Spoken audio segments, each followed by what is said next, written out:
अस्सलाम वालेकुम क्लास 9। आज हम लोग करने लगे हैं constructed response questions.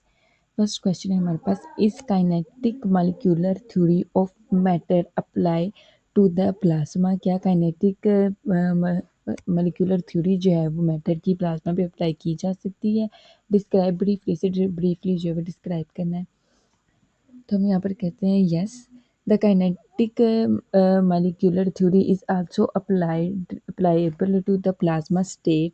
Kinetic molecular की जो एनर्जी जो थ्योरी होती है वो हम प्लाज्मा पे भी अप्लाई कर सकते हैं। इसकी रीज़न है, plasma consist of highly energetic icons and free electrons.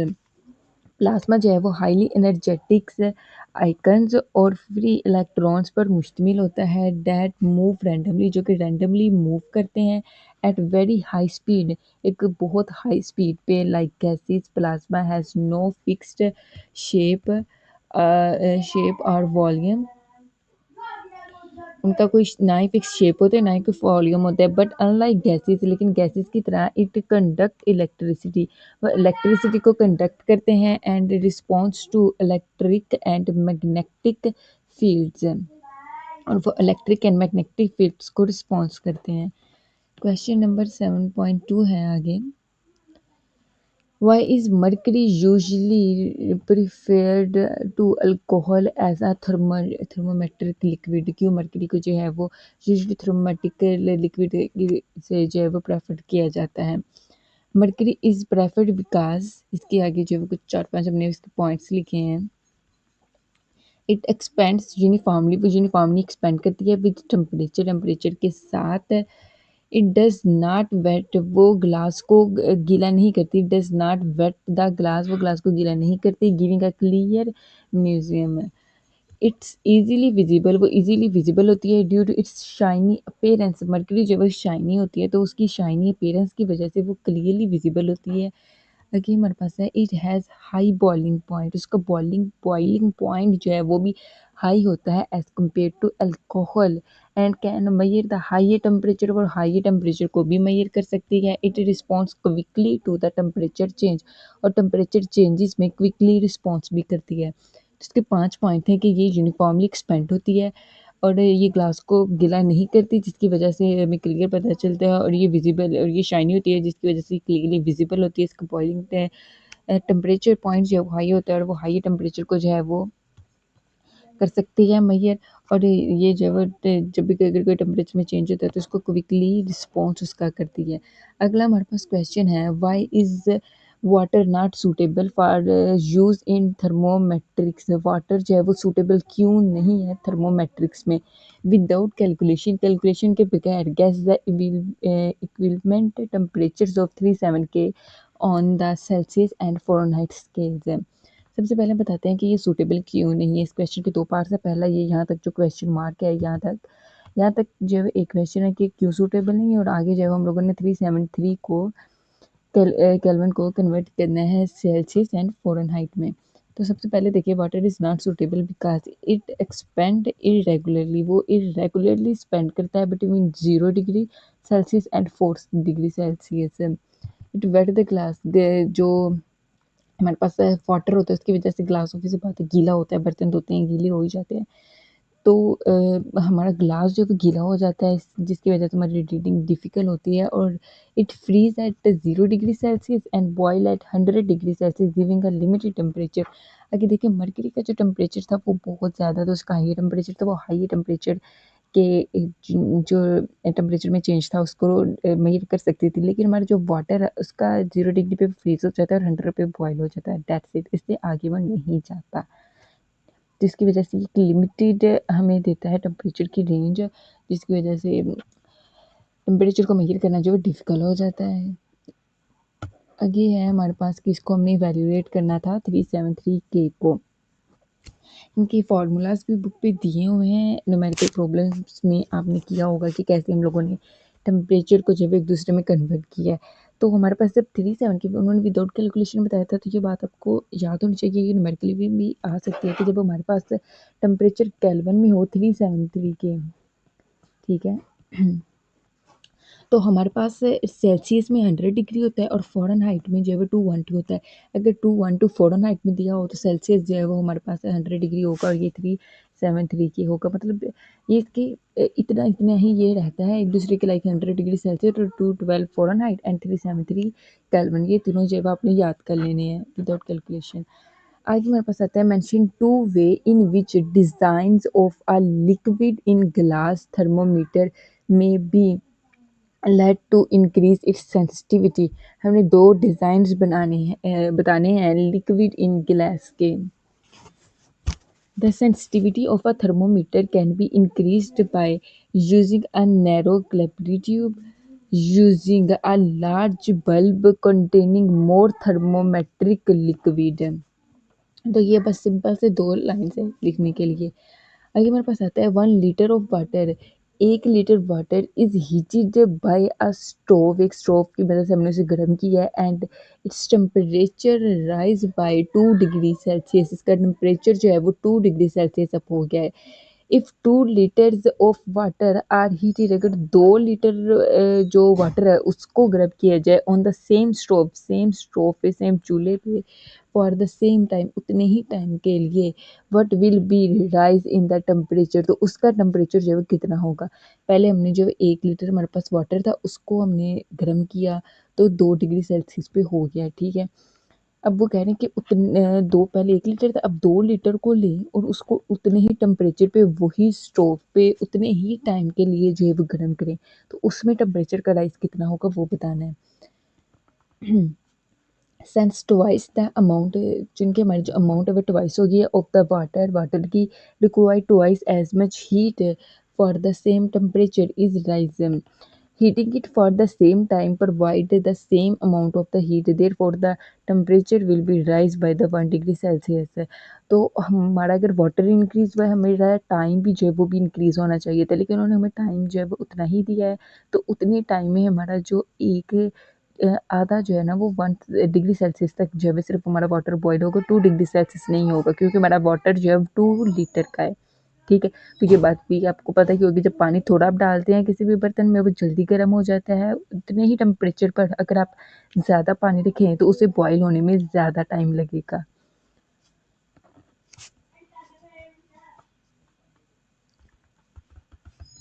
अगला हमारे पास क्वेश्चन है why are there no negative number on the Kelvin scale, Kelvin scale के ऊपर नेगेटिव नंबर क्यों नहीं होता। The Kelvin scale start at the absolute zero, Kelvin जो है वो एब्सोल्यूट जीरो से स्टार्ट होता है। द लोएस्ट पॉसिबल टेम्परेचर, जो कि हमारा लोएस्ट पॉसिबल टेम्परेचर भी केल्विन का जीरो ही है। बिलो दिस टेम्परेचर, इस टेम्परेचर के नीचे particles can't loss more kinetic energy, इस टेम्परेचर के नीचे जो है पार्टिकल और ज़्यादा काइनेटिक एनर्जी लॉस नहीं कर सकते। So the temperature below okay are not possible, अच्छा sorry, the temperature below zero K are not possible, जब हमारी काइनेटिक एनर्जी ही नहीं वो ट्रांसफ़र हो रही तो उससे ज़ीरो के नीचे जो टेम्परेचर है वो पॉसिबल ही नहीं है हमारा। अगला है कमेंट ऑन द स्टेटमेंट, ये स्टेटमेंट बतानी है ठीक है या नहीं है या इनकरेक्ट है क्या है वो देखते हैं।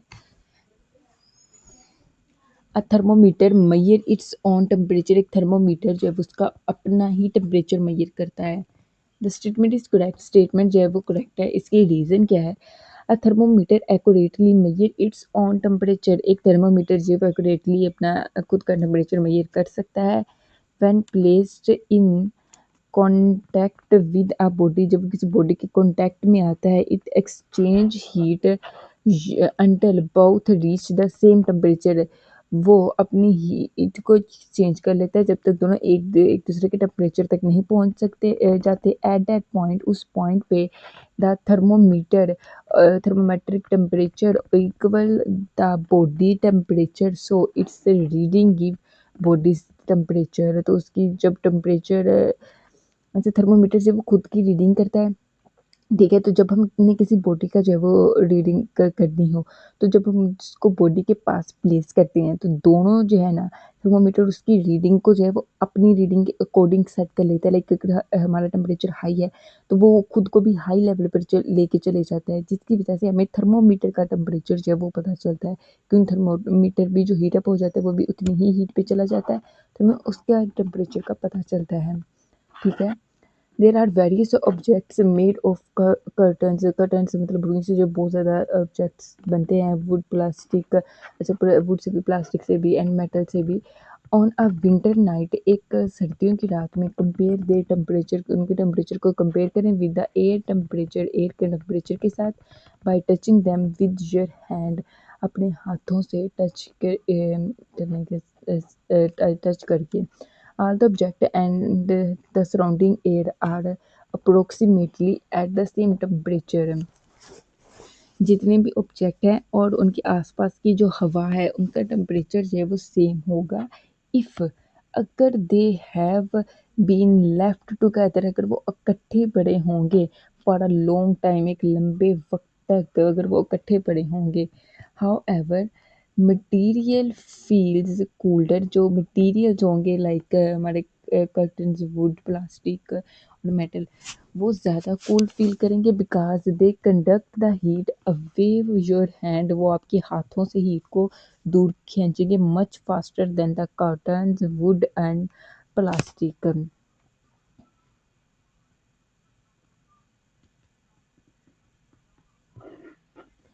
अगला क्वेश्चन है which is the greater and increase in temperature of 1 degree Celsius और 1 फ़ारेनहाइट। एक फ़ारेनहाइट ज़्यादा होगा या एक सेल्सियस जो है वो ज़्यादा होगा।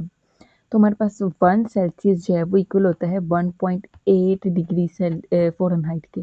तो जब हमारे पास 1 सेल्सियस जो है 1.84 डिग्री सेल्सियस के इक्वल है, तो इसका मतलब है कि हमारे पास जो है वो 1 डिग्री सेल्सियस जो है वो ज़्यादा बड़ा होगा।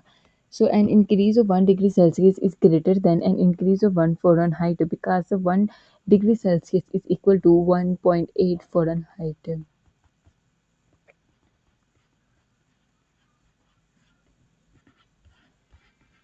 Okay. मतलब लास्ट नहीं है, 7.9 है। Why would you not expect all the molecules in gas to have the same speed. हम ये क्यों नहीं सपोज कर सकते कि जितने भी मालिक्यूल्स हैं एक गैस पर उनकी स्पीड जो है वो एक जैसी होगी। Gas molecules move randomly, gas के जो मालिक्यूल्स हैं वो रैंडमली मूव करते हैं एंड कंटिन्यूसली, रैंडमली और कंटिन्यूसली जो है वो एक दूसरे को लाइडिंग, एक दूसरे के साथ जो है वो टकराते हैं विद वन एंड अदर, एक दूसरे के साथ। दीज कोलिजन्स, ये कोलिजन्स चेंज देयर स्पीड, ये कोलिजन्स जो उनकी स्पीड को चेंज कर देते हैं। So different molecules have different speed at any given time. Gas में जो सबको पता है कि मॉलिक्यूल्स जो रैंडमली होते हैं और एक आगे पीछे घूम फिर रहे होते हैं और एक दूसरे के साथ टकराते फिरते हैं। तो जब एक दूसरे के साथ टकराते हैं, एक वो मॉलिक्यूल जिसकी जो स्पीड फ्रीली मूव कर रहा है और वो मॉलिक्यूल जो है अब एक अचानकली टकराया है, दो मॉलिक्यूल्स आपस में टकराए हैं, दोनों की स्पीड में डिफरेंस तो होगा ना। तो इसलिए इनकी जो स्पीड है वो सेम नहीं होती। एक दूसरे के साथ टकराते हैं, कुछ फ्रीली मूव कर रहे हैं, तो इसलिए इनकी स्पीड का अंदाजा लगाना जो है वो डिफिकल्ट होता है। आगे does it make sense to talk about the temperature of vacuum. क्या ये एक सेंस बनाता है? क्या ये, क्या हम वैक्यूम के टेम्परेचर की बात करें? No, a vacuum contain no particles. एक वैक्यूम जो है, वैक्यूम उसके कोई पार्टिकल ही नहीं होता। So it has no average kinetic energy. जब उसका कोई पार्टिकल ही नहीं है तो उसकी कोई काइनेटिक एनर्जी नहीं होगी। Therefore a vacuum itself has no temperature, जिसकी वजह से वैक्यूम का खुद का कोई टेम्परेचर जो है वो नहीं होता। अगला हमारे पास क्वेश्चन है कमेंट ऑन द स्टेटमेंट। फिर से स्टेटमेंट को बताना है कि अ hot body does not contain heat. एक हॉट बॉडी जो है उसमें हीट नहीं होती। हाँ जी, तो ये बिल्कुल एक्यूरेट है। एक जो गर्म बॉडी उसकी हीट नहीं होती। क्यों नहीं होती, इसकी रीजनिंग की तरफ आए। हीट इज एनर्जी, हीट जब एक एनर्जी है transfer due to the temperature differences, temperature के डिफरेंसेस की वजह से ट्रांसफर होती है। अ हॉट बॉडी, गर्म बॉडी कंटेन इंटरनल एनर्जी, वो इंटरनल एनर्जी पे जो है वो मुश्तमिल होती है, नॉट हीट। ठीक है, heat exist only while energy is being transferred. Heat सिर्फ तब ही आती है जब एनर्जी का ट्रांसफर होता है। और इंटरनल एनर्जी की डिफाइन जो है वो ऊपर हम लोग ने पढ़ ली है कि इंटरनल एनर्जी जो है वो काइनेटिक एनर्जी, जितने भी हमारे बॉडी में काइनेटिक एनर्जी और पोटेंशियल एनर्जी के पार्टिकल्स होते हैं उनको इंटरनल एनर्जी कहा जाता है। तो हमारी जो बॉडी गर्म होती है वो इंटरनल एनर्जी की वजह से गर्म होती है, ना कि हीट की वजह से। हीट जब सिर्फ और सिर्फ तब आती है जब हम एनर्जी जब ट्रांसफर होती है, एनर्जी एक शेप से दूसरी शेप में ट्रांसफर होती है, तब हीट एनर्जी आती है। आगे हमारे पास लास्ट क्वेश्चन है discuss whether the sun is matter. क्या सन की ज़रूरत है, क्या वो मैटर करते हैं? ऑब्वियस सी बात है, yes. The sun is matter, सूरज जो है वो मैटर करता है बिकॉज क्योंकि इट हैज़ मैस, उसका मैस है एंड ऑक्यूपाई स्पेस, उसकी ऑक्यूपाई स्पेस है। इट इज़ मेनली कंपोज वो of heat of hot gas, वो हॉट गैस को कंपोज करता है and plasma mostly hydraulic and helium. So it satisfy the definition of the matter, तो वो matter की डेफिनेशन को जब सेटिस्फाई करता है क्योंकि वो कंपोज करता है हॉट गैसेस को, प्लाज्मा को एंड हाइड्रोजन और हीलियम को। So it was the definition of the matter. So ही जो सन है वो मैटर करता है, यानी कि सन का अपना मैस भी है, तो obvious बात है मैस है तो वो मैटर की फॉर्म में आ जाता है। मैटर, ठीक है, मैटर जो पार्टिकल्स की फॉर्म में आ जाता है, जिस चीज़ का मैस होता है वो मैटर होता है ना हमारा, तो वो उस फॉर्म में आ जाता है फिर हमारा सन। तो ये भी हमारा जो है सन मैटर है। ठीक है, तो अभी हमारे पास जो है क्वेश्चन कंस्ट्रक्टेड रिस्पॉन्स क्वेश्चन जो है वो हो गए हैं चैप्टर 7 के। 2 चैप्टर्स हमारे रह गए, इंशाल्लाह उनकी जल्द से जल्द होगी। इसके शॉर्ट क्वेश्चन जो है वो ऑलरेडी अपलोड है चैनल पे, उन्हें जाके देखें। और या अल्लाह हाफिज़।